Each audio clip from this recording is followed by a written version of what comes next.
Welcome to McPlum, simple solutions served daily.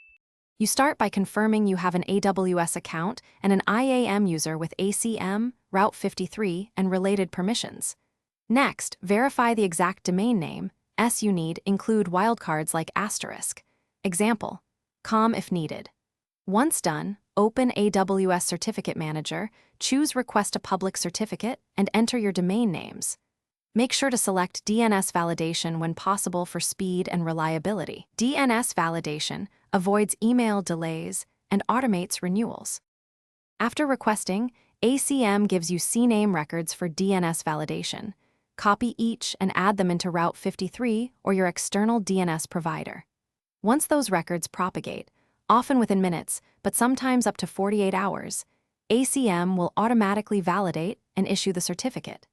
Make sure to refresh the ACM console to confirm issuance. Then, attach the issued certificate to your target resource, such as an application load balancer, CloudFront distribution, or API gateway, configuring listeners and security policies accordingly.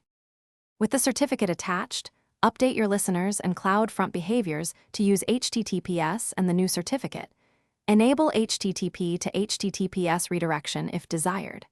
Then test endpoints using a browser and curl to confirm TLS handshake and certificate chain are correct. If ACM did not issue the cert, check for common problems: incorrect CNAME entries or typos, long DNS-TTL or slow propagation, and insufficient IAM permissions for ACM to access the hosted zone. Fix the DNS or permissions, and ACM will. Thanks for watching. Stay juicy and subscribe.